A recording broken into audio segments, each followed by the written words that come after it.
We were intent on meeting up with Simon the next day, but before we could, we received a message from the front desk. It was a voice message to our room. Would we like to play it? I put the phone on speaker and said yes. A woman's voice came on. Hello, gentlemen.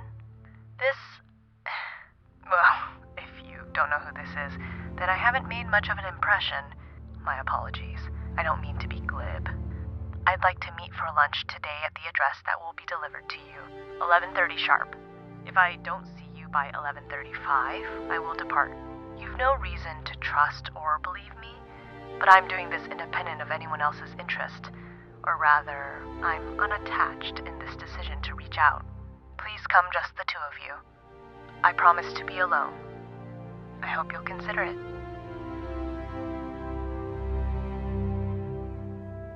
I hung up. It was 10:45 already. We opened our hotel room door and saw an envelope had been placed against it. Inside was an address, the name of a restaurant. It would seem it would take us at least half an hour to get there by Harry's calculations. Simon probably wouldn't be up for another hour. What do you think, Harry? Quite strategic to intercept us before we can talk to Simon. Yes, I don't like the timing either. She did sound earnest, however, although I can't get a read on her just from her voice. I wish I could have met her in person. Well, I didn't really either. I encountered her in my dreamscape and could not tell exactly what her role was in all of this. How much she has been manipulated by him. Her hands were webbed and she, in my dream, fed on you, Harry. She is dangerous, I think. There is reason why she was there and not him, and it should not be underestimated. And the man in the tweed jacket. We need to talk to Simon about what he knows, possibly warn him. Yes, I know it was foolish of us to take our time, and now they have made a play, an all or nothing. She or he or both is playing on our vulnerability, perhaps, on our desire to believe that they are not what we think they are. I don't know. But at least the technology can't hurt us this time. Simon seems poised to counteract its effects, and if I'm prepared not to fight, what's the worst that can happen, do you think? You'll have to excuse me, my memory isn't too good about it all. Well, without Simon, we'd be sitting ducks is what, which is perhaps why she asked us to come alone. Still, an address to a restaurant, and one other thing, it is unlikely that the technology does not affect her in some way. She was quick to flee at the compound. I do not know what her abilities are, but in any case, Harry, we must decide if we are to make it in time. Bunny stared at us from the bed. I almost was going to ask her what she thought. I wondered if this would be the moment that she would speak to Harry, but Harry beat us to it. Well, what about you? What's the boss say? Bunny smiled, then flopped on the bed as if to relax us. We will always be vulnerable, Harry. That is simply the way we have chosen, but something tells me that they need us more than we need them.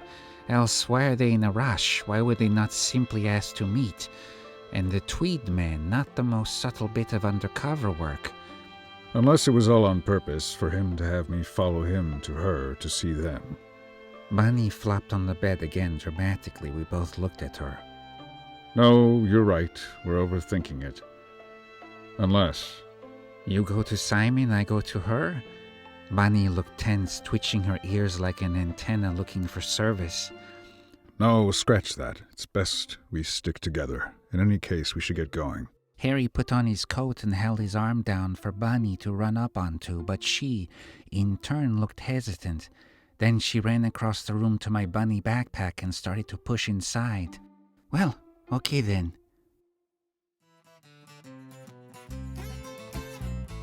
It was surprisingly sunny outside as we pushed through some of the busier canal bridges with hordes of pouty-lipped Instagrammers dressed in impeccable scarves and woolen hats.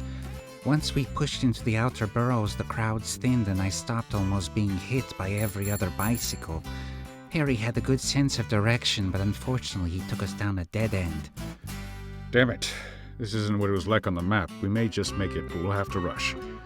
I caught the time in a pharmacy window, 11:30. Harry quickened his pace ahead and I tried not to run. I was sweating a bit, which gave me nerves I hadn't really felt until now. Why hadn't I reckoned with the fact that I found the woman attractive? When was the last time I found another vampire attractive, I thought? Ah, yes, never. That was unfortunately my curse as well. Always mortals, never my own kind. Although married women were sometimes a bit of a thing for me at one time, to an embarrassment I would not like to admit to anyone.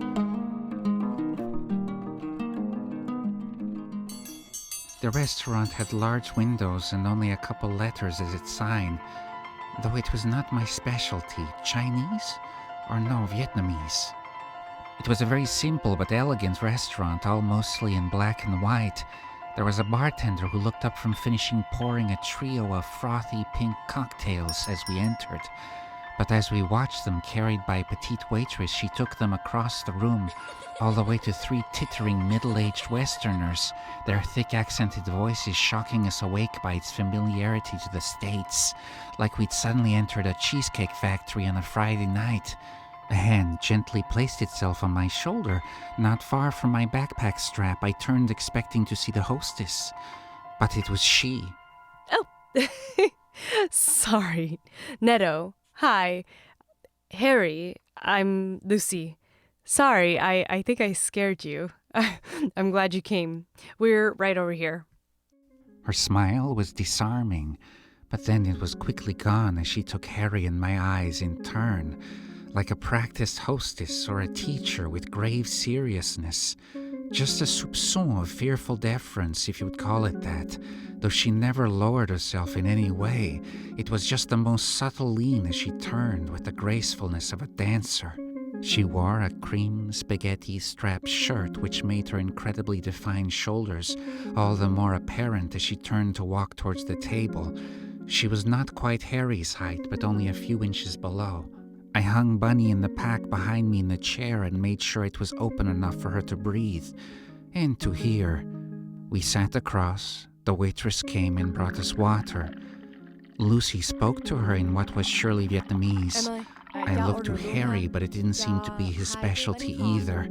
In any case, she just seemed to be ordering. She smiled at us again. She had a kind of nervous energy, and then, almost as if she was too self-aware of her own charm, she blushed. A hot blush, like it had been quickly applied by a makeup artist. She drank from her water and looked out the window. We did the same, as if instructed to do so by some invisible choreographer. I caught Harry's face, and he was blushing too. What was happening? My husband told me you were very handsome, Mr. Neto Vicious. But to be honest, I wasn't aware of you, Harry. I think he had some jealousy. Else I think he might have described you more vividly. She looked down again like a lightning-fast theatrical display of contrition. This woman had phases that changed fast like Simon's light show. Sorry, I say really embarrassing things sometimes when I first meet someone to just kind of like get the nerves out.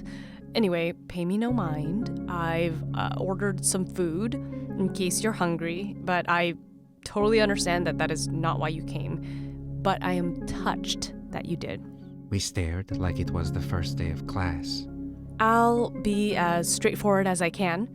I was trying to think about how to approach this and thought maybe I could tell it like a story. So here goes. My name is Lucy Nguyen. I was born in San Francisco in 1932 to an Irish woman named Saoirse Dacus, and my father was a Vietnamese man named Thang Nguyen.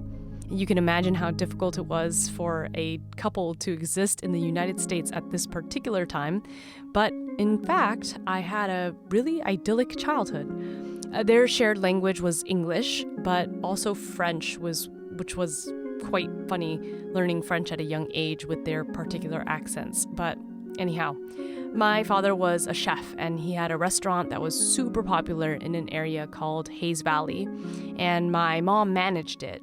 She was also a dancer and she encouraged me to dance as well, take ballet, which I did all through my school years, even performing professionally. When I was 19, almost 20, I had the opportunity to go and perform with a ballet company in Australia, which I leapt at, literally. The food is here. Cảm ơn em. Wow. The waitress arrived and Lucy spoke to her again. I was hungry, kind of, but Harry was Jack, sitting so stiffly, it made me uncomfortable to do anything that he was not doing. She continued. Here, I will serve you so that we don't appear out of the ordinary. This one, you're gonna eat with this sauce over here. You can add chili in if you'd like, some spice. Don't use that for this dish over here, though. It's not the right one. And it's all going to be very, very good. Great. So, where was I? Yes. Well, I also liked to surf. And I learned how to just a year before that, and turns out I was really good at it, despite my height. It was unusual at the time, which I liked. And on a weekend away from the company in Sydney, I found a spot of shoreline that had really, really good waves. Then a man came up to me as I was resting on the beach and started to talk to me, but I politely rebuffed him. He wasn't threatening me, but I could tell he was hitting on me, and I drew a hard line at having any romance in my life in those days while I was working. Then... Suddenly she grew pale and drank from her water, took just the tiniest bite of something. I'm sorry, I haven't told this to hardly anyone. And although it is my story, I am not used to saying it out loud. I glanced again at Harry. He was transfixed as I was, but neither one of us was capable of offering her much else but our attention. Then the man disappeared, and I went back in to catch a few more waves. Only then the surf grew quite big. I was a little daunted, but I caught a wave. Then at its apex, I lost my balance and had to dive off just as it crashed. I was underwater, being held down by the pressure of the waves, which I was not unfamiliar with, but just then, a hand, it pulled me under to a depth I didn't know was there. And then, well, you'll forgive me. I'll leave the obvious out.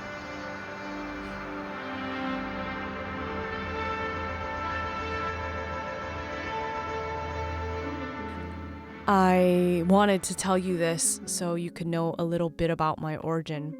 I know this is a sacred thing for our kind, and we're unlikely to share it with one another, so this is my way of offering something, an apology, at least from myself.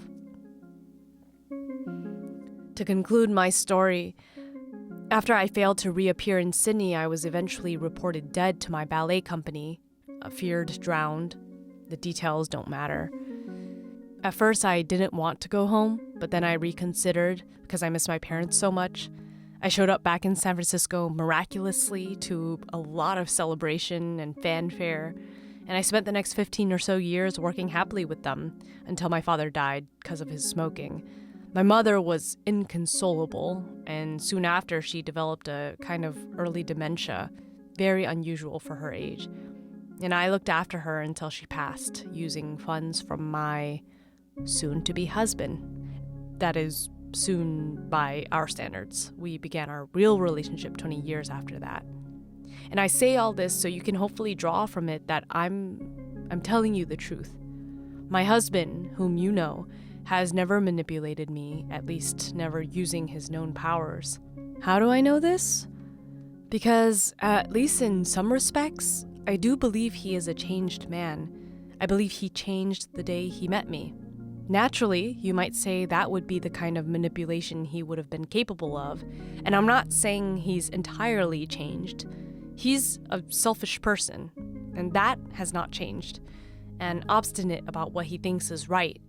But he also has values, even if they are misguided at times. She looked suddenly embarrassed again. In any case, I'm leaving today. I've spoken to the young man. I'm sure you'll have more time together. I wish you well with that. I'll tell you what I told him. Lucy spoke plainly, the warmth in her face dispersed, like a general to another on the battlefield. We are not the enemy. Something larger is at play. We will stay out of your way if you stay out of ours. But, and this is not something my husband would admit, we may need help. That's it. I'm happy to answer any questions. Harry took a big drink from his water.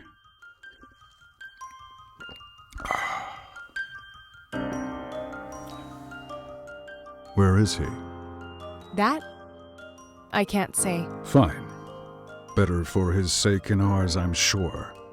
Harry said with gritted teeth. So what you're telling us is he wooed you, is that it? We're supposed to see good in him because his wife, his partner, is supposedly what you're telling us, a good person. Came from a nice mother and father whose bills were paid with no questions asked by a benefactor. You were cautious, skeptical, nobody's fool, and somehow better than us at seeing through the lies. And because of love's magic, somehow you both passed through the needle's eye and transcended his past sins. Do I have that right? Harry was getting heated. I felt Bunny move in the bag behind me. I put the hand back on the bag to calm her. There's no games here. I'm telling you the truth. Judge me how you like, and I wouldn't expect you to judge him any differently, but that won't change that I'm not here at his behest. If he were to have his way, I would merely have left town without contacting you. But not without tracking us, I jumped in. Yes, well, we're not the only ones involved, you know that. So it is the Red Umbrella Society. Where is Simon's grandmother? She's fine, as far as I know. The Red Umbrella Society shouldn't concern you, but I'd still keep your eyes peeled. They're not a monolith. The man you spoke to in the tweed jacket? He's none of my business, I'm afraid. You seemed chummy for strangers. Did I? You saw me with him? Well, I suppose I have that habit when I get nervous. Surely you can sympathize. Even at our age, we still get nervous with simple human interactions. Well, I'm glad you came. Truly. Lucy got up in a rush, took her coat from the chair next to her, reaching into her pocket for a smartphone that she glanced at. The phone lit up her face. My car is here, and I have a flight to catch. As much as I'd like to give you a way to contact me, I think if you really like, you'll be able to find a way. I'm sure we'll always have someone in common. We watched her pay the check with several $100 bills, well over the price of the meal. She exchanged a few words with the waitress again in Vietnamese, then gave us both a smile and glided out. I took my bunny backpack off the seat and then, in a rush, as if Agatha was speaking to me, I thrust the pack to Harry and flew out the door, almost falling off the front step, nearly colliding with another bicycle. I caught up to her at the car and grabbed her arm, pulling her to me like some enraged lover. She was genuinely surprised. You, say his name. What? Your husband's name. Say Here? it. I can't. Say it, or everything you told us is a lie. I met her gaze with mine. She could see Baba deep in the dark forest, and I could see him, the nameless one, the manipulator. Make your choice, I said. She looked around her, the muscle of her arm flexed in defensiveness. But then I felt her soften. She pressed closer to me and whispered in my ear, "Dracunin." And that is when I kissed her. And to my surprise, she kissed me back. A much longer and more passionate kiss than ever could be anticipated. She looked stunned as she got in the car, but I, for my reasons, felt cleansed. I turned to Harry with Bunny on his back and her concealing flames. Well, what the hell was that?